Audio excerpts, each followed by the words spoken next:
Thank you again for joining us for the virtual information session for the Asheville-Buncombe Technical Community College Project Search 2022-23 program.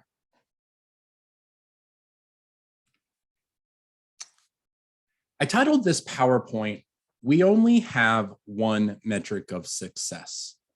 And I hope throughout the course of this, you'll discover what that metric is. And by the end, I think I'll explain it pretty explicitly. But Project Search is certainly a program that takes place on a spectrum. It's a program that lots of individuals, whether they come to us as an intern, whether they participate in the program as a mentor or a manager or a hosting department, it touches everybody in different ways. It affects them in different ways. It educates them in different ways. But truly, we only have one metric of success. My name is Tim Blakicki. I am both the director and instructor. The job coach or employment specialist for the program is Tessa Edgars. We are both employees of the ARC of North Carolina, which is the state's chapter of the nation's oldest advocacy nonprofit for individuals with intellectual and developmental disabilities. Project Search is a collaboration between many publicly funded organizations. It's one of my, apologize about that.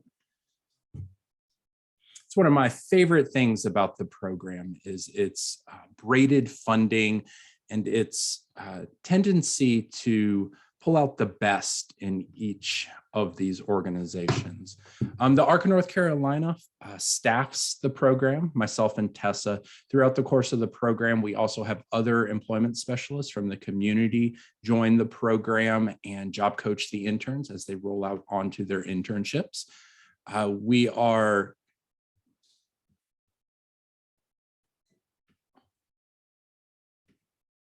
I accidentally paused it, and I'm not quite sure how I did that.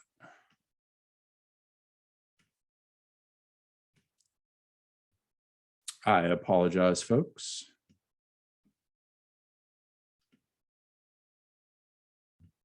All right, let's keep on rolling.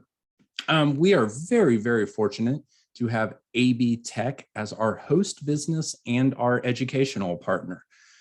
This is Project Search's 6th year in Asheville. Our previous 5 years were at Mission Hospital, and this is our first year at AB Tech. For all 6 years of the program, though, our interns have been AB Tech students. It's one of the reasons when we get to the requirements for the program that you must be 18 or older, and you cannot be in a high school program at the time that you participate in the program. You, of course, are able to apply while you're still in high school, but you have to have intentions of leaving the high school. North Carolina Vocational Rehabilitation Services funds the vast majority of the program through their milestone system. All interns who do participate in the program will also have a VR counselor. Via Health for years helped fund the program, and they continue to do so through ancillary services. And we will forever be indebted to the North Carolina Council for Developmental Disabilities for their original seed money as part of one of their 5-year plans that focused on employment about 6 years ago that really helped get the program going.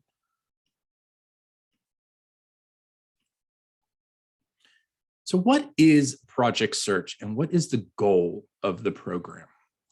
So competitive integrated employment is the goal.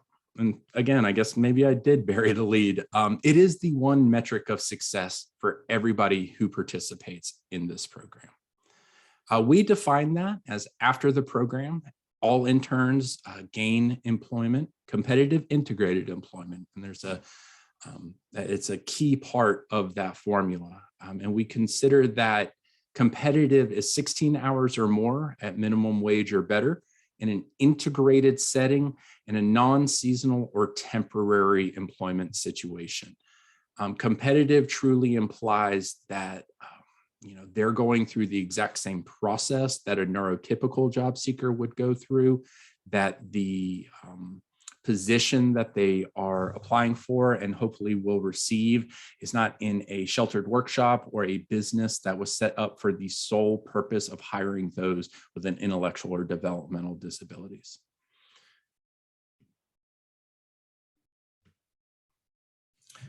And we do this through a variety of means, and we are currently doing it at AB Tech. So sometimes people, sometimes I confuse people by saying the purpose of Project Search is not the program itself, that the program is truly just a means to the end, to that metric of success. Anybody who comes through the program, we want them employed at the end of the program, not just employed, but employed in the job that they want. Very recently, National Project Search did a very, very small change in their elevator pitch for the program. They added the word aspirational. It is now an aspirational internship program for young adults with intellectual and developmental disabilities. That word aspirational does so much work in that kind of marketing spiel, because Project Search really is a program that allows those who historically have experienced potential underemployment, or even if they can find employment, it's often in an entry-level position which is reasonable. We all start in an entry-level position, but maybe they don't have the trainings and the soft skills or the hard skills, and so they lose that job. They start this unbreakable cycle of moving from entry-level job to entry-level job to entry-level job. Project Search is really designed to break that cycle. It's a safe place to make mistakes. It's a place that we can challenge individuals, but provide natural supports around them so that when they do make mistakes, and it's inevitable that they will, that it's happening in a low consequence, very supportive environment. And AB Tech has just, I cannot speak highly enough about what they have provided us as a host business. There are other Project Search programs in community college settings. Southwestern Community College over in Silva is one. The program has, aligned with their diversity and inclusion goals. And my favorite thing, for over 60 years, AB Tech has been just a master in workforce development in Buncombe County. And I am so proud that Project Search has just kind of become another jewel in that crown of workforce development, right there next to their advanced manufacturing and their culinary department, cosmetology and barbering. If AB Tech does nothing else for our community, it produces fantastic employees, and Project Search is no different. So what does a Project Search year look like? So a Project Search year traditionally follows along an educational year. There is a host business and an educational partner to all 600 Project Searches around the world. We're in over, I believe, 9 countries now throughout Europe. We have one in Bahrain. But most of those programs are high school transitions programs, meaning that either a county educational system or a city educational system will partner with an ARC or other community resource provider, educate the students, and then send them out into the workforce. About 20%, maybe a little bit less of the programs are what's called an adult transition program, and that's what AB Tech Project Search is. So we align the best we can, because our students are AB Tech students, with AB Tech's school year, meaning that we typically will start a few weeks after school starts. We allow the departments to get their feet underneath them. We always begin with a 2-week boot camp. This boot camp gives us an opportunity to meet the interns to get to know us. We kind of work through some professional etiquette opportunities, a lot of role playing, so much role playing. But what we're really trying to do is express to the interns and get the interns to conceptualize the difference between high school and college. Not all of our interns are coming to us directly out of high school, usually about half, maybe a little overdue. But we have lots of adults who come to us too, who maybe after years of struggling, again, with underemployment or that series of entry-level positions need, a solid 8 months of practice in an employment setting so that they can really pursue or aspire to what they want to do as a career path. So after that 2 weeks, we have each internship lasts about 8 weeks, and those are split up by transition weeks. Transition weeks give us an opportunity to recap and review what we've done in the previous internship and introduce some of the curriculum topics that we're going to do in the next internship. Each internship on the job and in the classroom has a little bit of a theme or a gimmick, I guess you could say. On the job, first internship is something that's going to come naturally to the interns. There's so much new coworkers, new peers in the classroom, and a new educator who's probably not teaching them the same way that their public school teachers did. So we want the work to come very naturally. Someone who's very outgoing and gregarious may end up in a customer service position. Someone who's a little shy and more reserved and prefers to work by themselves may end up in an inventory position or something behind the scenes. Second internship, we kind of flip-flop that. We call it fish out of water. After 8 weeks of seeing them work on the job, we now know where their deficiencies lie and their strengths. So we, that individual who enjoyed working behind the scenes, we may not put them front and center as a greeter for the entire college, but we might put them in a spot where they have to be a little more, they have to communicate a bit more with their coworkers and occasionally interact with someone who's not part of their department. That intern who was very outgoing and loved to talk and felt like they needed people around them, we may put them in a little bit more of an independent position just to gauge how they do when they do just have to work on their own and maybe with a to-do list. Third internship is actually the one we're about to head into right now as we sit here in February. The third internship, we kind of reverse engineer. We try to discover what the intern wants to do after the program. If somebody wants to work in a restaurant, we may pursue an internship opportunity in the cafeteria. If they want to work in retail, we might look at the gift shop or the library.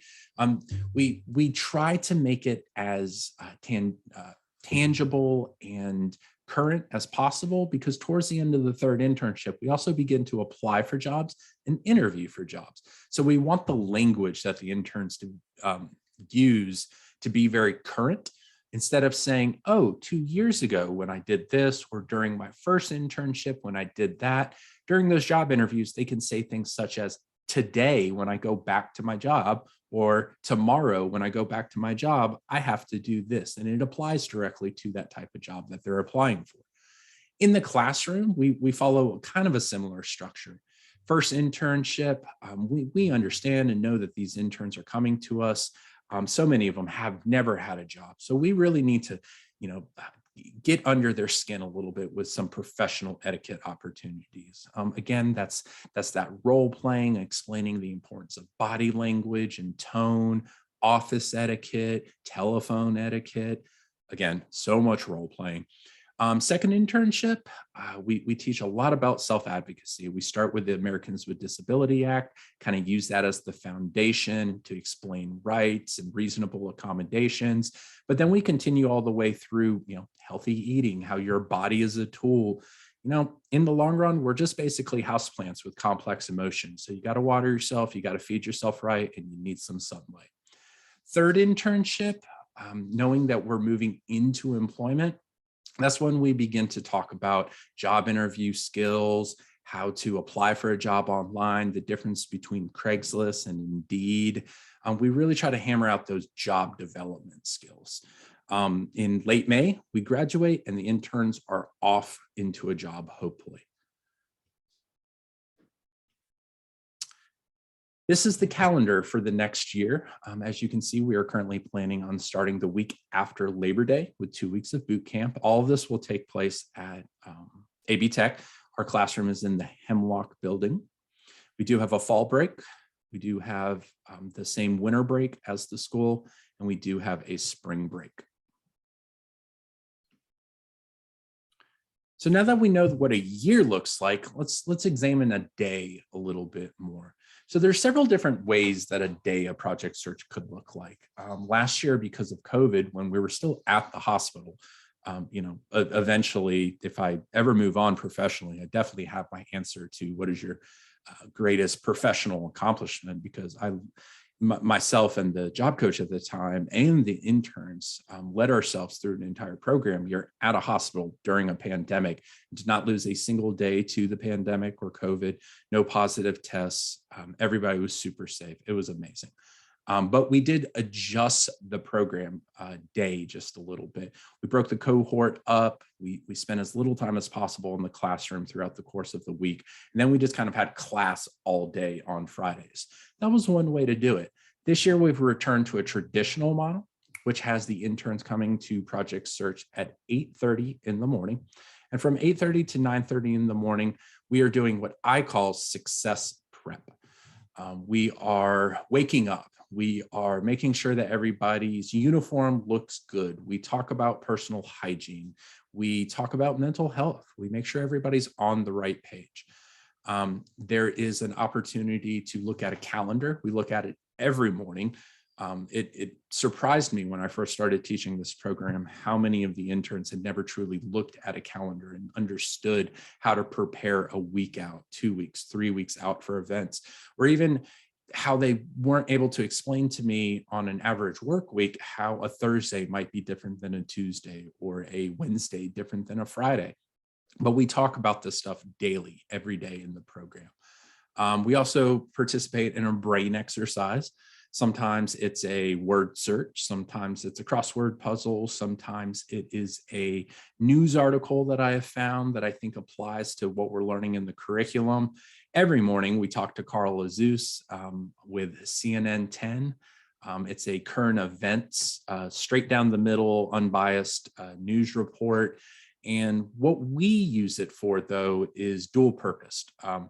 We know, I know, you know, most neurotypical employees understand that there are things that are appropriate and inappropriate to talk about on the job site. A lot of our interns don't understand that sex, politics, and religions aren't appropriate topics to talk about on the job. So we watch CNN 10 and we kind of suss out, is this appropriate? Is that inappropriate? We also know that the things that are appropriate to talk about are those things that, I don't know if people gather around water coolers anymore, but that's you build relationships with your coworkers about those topics. So we identify those and we continue to talk about those. And as they go out to their internships and they come back, we investigate if they were able to talk to any of their coworkers about them. After CNN 10, we spend about 5 minutes deep breathing and relaxing. Not all interns need it every day, but the ones who do use it to great effect. And every internship, we write an affirmation for ourselves. These usually sound something like, today I will get back up if I fall because I know I'm capable of everything and I believe in myself. Something along those lines. It's a little bit of a superhero pose in terms of verbiage, and it's really a statement for how we're going to tackle the day. Interns scatter across campus, and from 9:30 until 2:15 with a half-hour lunch at the behest of their department, they are on the job. They are working side by side with neurotypical employees all over AB Tech's campus. At 2:30, they make their way back to the classroom, and this is when we engage in that curriculum. Again, first internship is professional etiquette. Second internship is self-advocacy, and third internship is job development.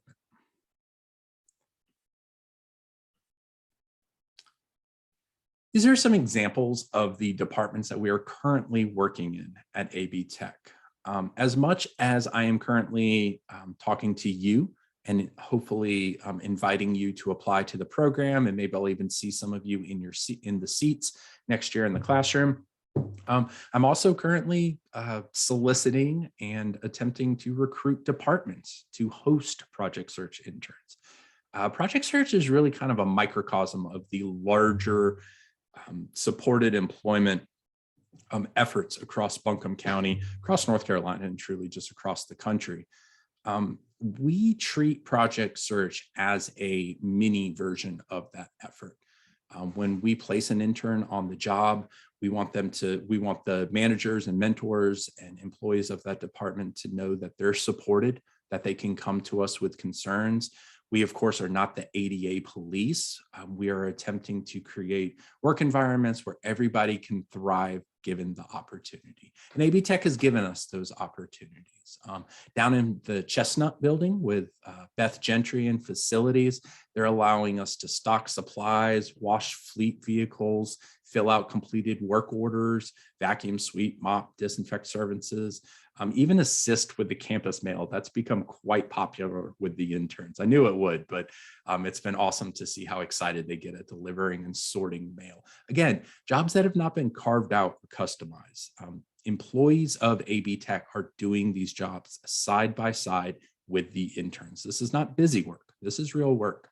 In the Advanced Manufacturing Center, our interns are actually provided the opportunity to provide customer service at the front desk. They become greeters of that department and help kind of facilitate where calls and in-person visits go. We've created workbooks. We're assisting with testing information. We're creating packets of information. And of course, we are still in a pandemic. So just as myself and other educators and staff members, everybody is responsible for sanitizing our workstations and classrooms. Over in Allied Health with a combination of all the amazing departments they have there, the occupational therapist, assistant department, nursing, stenography, they've provided us some awesome opportunities to do everything from organizing and resetting classrooms, to managing nursing inventories, to sanitizing the classrooms, to resetting simulation labs, and filing and shredding documents. Again, all work that neurotypical employees of AB Tech would be doing anyways, but they're helping us kind of collect some of the tasks that they've either been putting off because they just don't have enough time, or we're stringing together tasks that maybe the current employees that are performing those tasks are overqualified to do, but it's just the perfect landing spot to allow these interns to practice some of their soft and hard skills.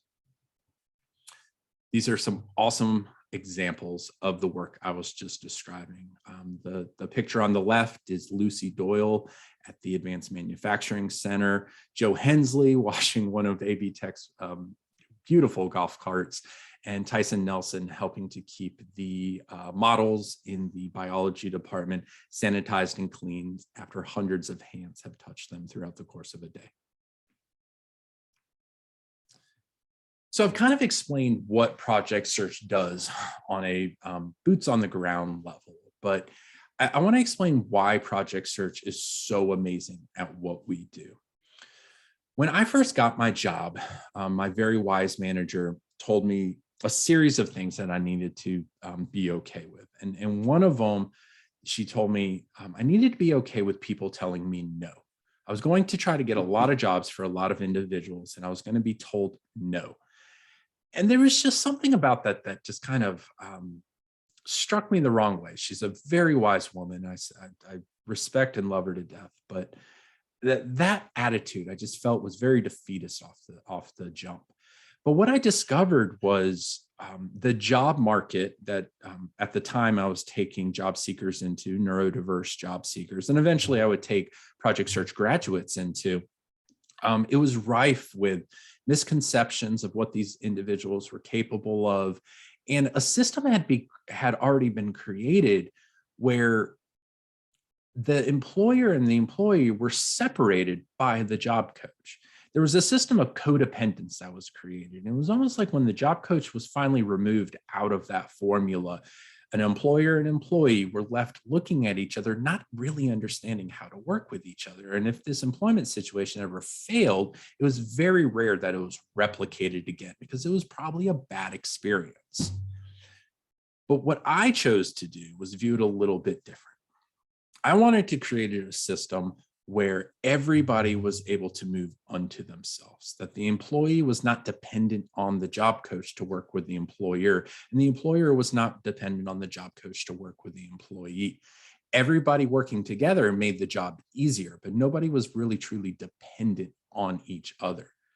And what this has done is it's moved us from compliance to alliance, explaining to employers that this is not a risk, that what supported employment is, what hiring a project search graduate does. It's not a situation where you have an employee now who needs minute by minute micromanagement or needs a job coach present. These graduates, these employees are phenomenal with skills themselves. They do have some challenges and they do have some deficiencies, but it's nothing that can't be overcome with a little bit of education, a little bit of patience, and a lot of positivity. And it works. And how do we know it works? Because when I decided to actually do the research and start to talk to businesses like a business, I learned that the numbers are out there. And it's 2022. Nothing's done without numbers. Nothing's done without analytics. And the analytics is that disability employment works. The Kessler Foundation did a survey in 2015 with over 4,000 self-reporting businesses. And out of those, 97% of those managers self-reported that disabled employees had the same or more dedication to their jobs as abled employees. The hiring a disabled employee reduced turnover in entry-level positions by 35%. It tapped an underutilized and underemployed population. 80% of businesses reported an advantage in their marketplace, and 87% of customers preferred a company that resembled society. Disability employment is profitable. So I took this and I started to create strategies. We needed to emphasize that reduction of training cost on entry-level positions with high turnover. We needed to showcase business-to-business affirmation. At a certain point, an advocacy agency like myself, like the ARC of North Carolina, we start to sound like we're a parent advocating for a child. We're not, and everybody knows that. But when a business starts to talk to another business, almost like they're letting them in on a secret, that's the sort of affirmation we need. And we, again, need to emphasize that disability employment is not a risk, it's a collaboration. And Project Search is very good on our end of the collaboration. Up to this year, 35 of the 38 graduates of Asheville Project Search, who the ARC of North Carolina has supported during job development, have found employment after the program.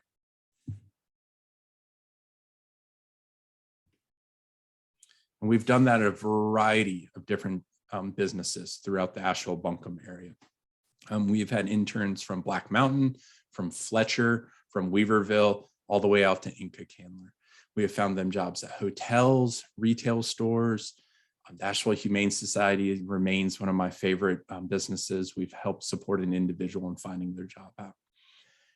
And probably the statistic that I'm most proud of is that after hiring a Project Search graduate, and whether that individual stays at that job or moves on. And again, I even tell the interns, nobody stays in their first job forever, and it's okay to move jobs if it's no longer professionally challenging. But whether or not they stayed or not, that business, after their experience with a Project Search graduate, is 94% more likely to hire another disabled job seeker in the future. Our graduates truly become ambassadors to the concept of disability employment. I'm sure many of you have seen this infographic, especially over the last 2 years. I always thought this was a super easy way to explain the concepts of equality and equity. And along the line, someone showed me this graphic, added it to it. And my hair, what little hair I have on top of my head was blown back. And I was like, oh yes, that's exactly it. That's what we need to be working for. We need to be working for justice in this way. But I went to a conference over last summer and had someone explain to me that this last graphic, in fact, all three of these graphics, really assume that everyone is starting off on level ground, and that with enough equity and with enough systemic change, that level ground is enough to provide everybody the same opportunity. But we know that's just not the case when it comes to disability employment, because it's not just inequality. truly neurodiverse job seekers are starting off in a hole when it comes to what they're looking for. And even if you do give them the same equal tools, it's still not going to be enough because they're just now starting to rise up out of that hole. And we can begin to provide equity, but programs like Project Search that fill in the hole, provide the support, and seek systemic change. That is the justice that we are looking for when it comes to neurodiverse job seekers. And Project Search is truly a program that works for, again, I said at the beginning of this presentation, we work for the interns, we work for the managers, we work for the mentors, we work for the staff, the job coaches. One of my favorite success stories coming out of Mission, we worked in the cafeteria at Mission, and after 2 years of working in the cafeteria, the manager of that location in the St. Joe's cafeteria moved on professionally. She had had 6 interns over the course, 3 interns a year for 2 years. So she had 6 interns with a variety of different intellectual and developmental disabilities. And I lost touch with her. But after about another year, we went through another year of the program. And I bumped into her casually, just out in the community. And I asked her what she was doing. She said she had just become the manager of a restaurant in Asheville. And her eyes lit up. And she said, "Oh my gosh, your Project Search program is about to graduate, isn't it?" I said, "Yes." She said, please tell me there is someone who wants to work in a restaurant." And I said, "Yes, there's actually several. Why?" She goes, "I would love to hire someone." And she did. And it went swimmingly. It was one of those situations where we had created another job coach, an individual who's very comfortable working with this population and understood that the autistic mind needs concrete scheduling, and you can't use ambiguous metaphors and this and that. And it was just so phenomenal to see them click on day one. She eventually moved on again professionally and contacted me again and wanted to hire another individual because she understood that by having these individuals on her staff, she was not just providing diversity, equity, and inclusion, she was also making money because disability employment is profitable. So I hope I've described the program extremely well to you, but let me explain just real quick in some plain speak what is needed to participate in this program and what a intern, an applicant, and a family, because truly the families are one of the silent, not that your opinion doesn't matter, of course, unheralded, maybe that's a better way to describe it, partners in this program. But an applicant needs to desire to work. Project Search is not a day program. Project Search is not a thing to do after public school. Project Search is a springboard to employment. Again, we only have one metric of success, and it actually comes after the program. Whereas the program might take 8 months to get through, VR to pay the ARC of North Carolina, that final 2 milestones, that intern, that graduate needs to be on the job for 135 days.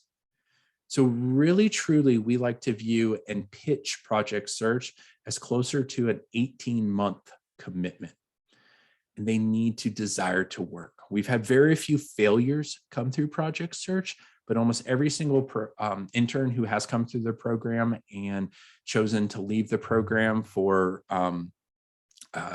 reasons that were within their control, I guess you could say, it's because someone pressed them into the program when they had no real interest in participating in the program to begin with. Applicants need to have the ability to work independently with minimal support after learning the job for 4 hours. For example, right now, we are 2 weeks out from the end of the second internship, and most of our interns can work for the 4 hours on the job by themselves. Job coaches and myself are present on campus and can be reached by phone call, text, email in some circumstances, and we do rotate, but there are some days that we just don't get to certain interns, and that's okay because we judge that and kind of we know who is appropriate and who isn't appropriate not to see. And of course, managers and mentors know how they can get a hold of us also. Individuals 18 to 35 will receive priority placement. Again, we are an adult transition program. We do have capacity to have 12 interns into the program. If we did not fill all the way up to 12, we would consider potentially having an intern who was over 35, but priority placement would be between 18 and 35. Again, as I stated before, at the time the program starts, you cannot be enrolled in a high school. You can apply and still be in high school, but you have to understand that you're going to be leaving public education, public schooling to come to be an AB Tech student. You do have to be diagnosed with a developmental or intellectual disability, qualify or already have a VR counselor and or VIA services, and very importantly, have reliable daily transportation to the program. We have had interns come from Madison County. We have had interns come from Transylvania County, Henderson County. The vast majority of our interns do come from Buncombe County, obviously. But the one thing they all have in common is they do have reliable daily transportation to the program. Mount Mobility is an option. I encourage everybody to call Mount Mobility, which is a city, county, and AB Tech kind of braided funded transportation program here in Buncombe County. Unfortunately, I have no control over that. I am not the conveyance of that, but if it does work for you and your family and you do have a route, I highly recommend at least investigating if that's appropriate. So again, one more time, some plain speak commitment from families and interns if you are interested in this program. By joining this program, you agree to complete 3 unpaid job rotations at AB Tech Community College. You'll attend the program every day, 6.75 hours. It's 8:30 to 3:15, Monday through Friday. You will arrange your own transportation to and from AB Tech. You will follow all the policies and procedures by the program and the AB Tech Employee Code of Conduct. We exist in a little bit of a gray area between student and employee, and we hold our interns to the standard and the code of conduct for both. You understand the desired outcome is full or part-time paid employment in the community after the program, and you will be an active participant in the pursuit and commit to satisfying the need of that 135 days of employment that's required by vocational rehabilitation after the program.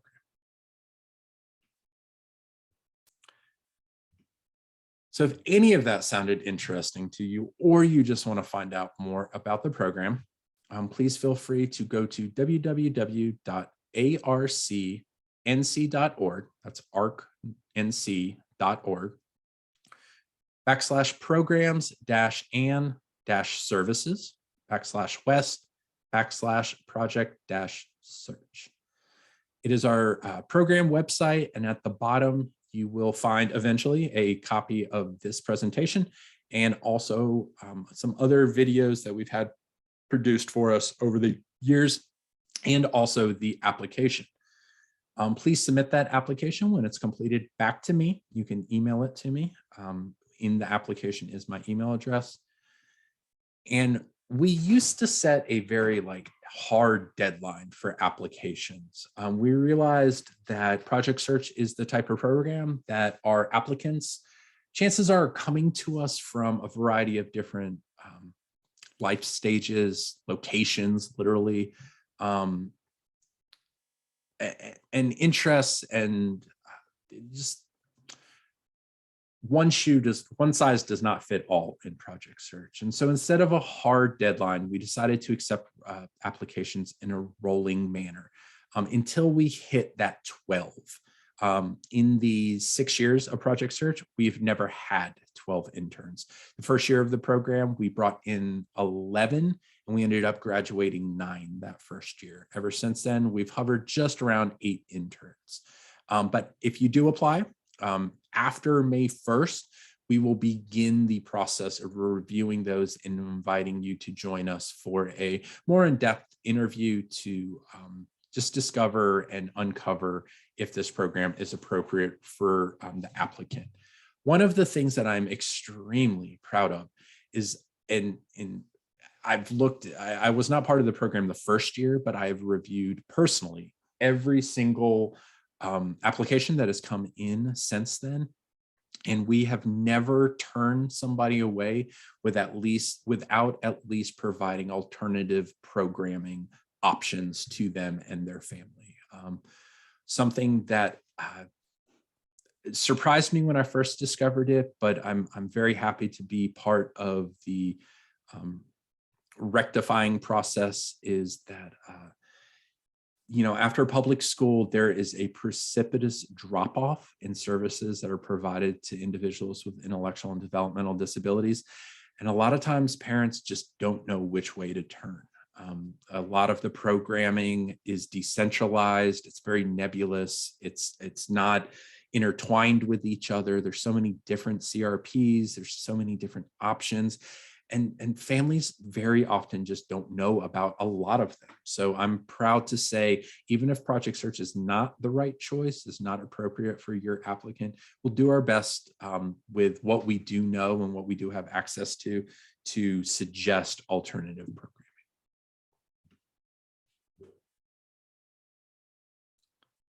Thank you so much for joining us. I appreciate each and every one of you. This is my contact information if you wanted to jot it down. And I am also going to hang out for about 5 more minutes. I'm going to stop the recording, but we'll hang out for about 5 more minutes to answer any questions that anybody does have.